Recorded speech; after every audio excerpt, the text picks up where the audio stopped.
کا انظار آپ کو پیغام دینا چاہے گا کہ ملک ہندوستان کی عظیم خانقاہ حضرت سیدنا نظام الدین اولیاء علیہ رحمۃ الرضوان کی بارگاہ، اس زمانے میں ہر چہار جانب اس کا شہرہ تھا۔ پورے ہندوستان کے لوگ اس واحد خانقاہ کا ادب و احترام دل و جان سے کیا کرتے تھے۔ انگریز وائسرائے انڈیا کا جب وہاں آتا تو اپنی ٹوپی نکال کر ادب کیا کرتا تھا۔ اس عظیم خانقاہ کے صاحب سجادہ تھے اس زمانے میں خواجہ حسن نظامی، جن کا نام آپ نے سنا ہوگا۔ یہ اپنے وقت کے اردو زبان کے بہت بڑے ادیب تھے۔ انہوں نے ایک کتاب لکھی سجدہ تعظیمی کے جواز پر۔ جب یہ کتاب امام اہل سنت سرکار اعلیٰ حضرت فاضل بریلوی علیہ رحمۃ الرضوان تک پہنچی تو آپ نے اس کے رد میں ایک کتاب لکھی، الزرۃ الزکیہ فی حرمت سجود التحیہ۔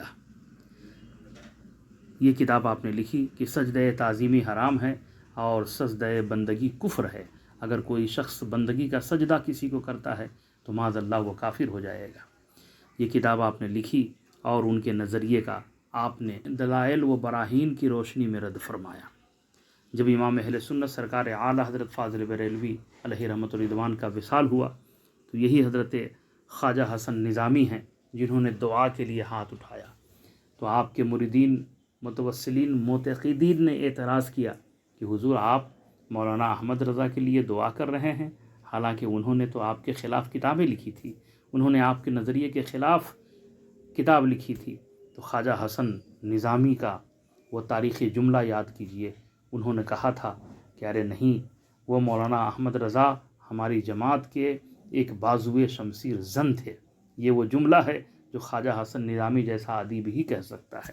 اور انہوں نے ارشاد فرمایا کہ مولانا احمد رضا فاضل بریلوی علیہ رحمۃ الرضوان نے وہ کتاب لکھ کر ہماری خانقاہی نظام کو استدلال کی زبان عطا فرما دیا۔ یہ ان کا احسان عظیم ہے ہم لوگوں کے اوپر۔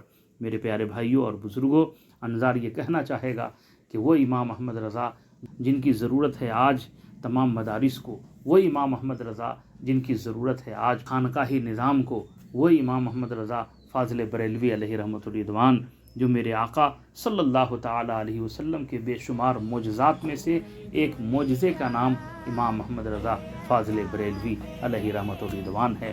ملک سخن کی شاہی تم کو رضا مسلم، جس سمت آ گئے ہیں سکے بٹھا دیے ہیں۔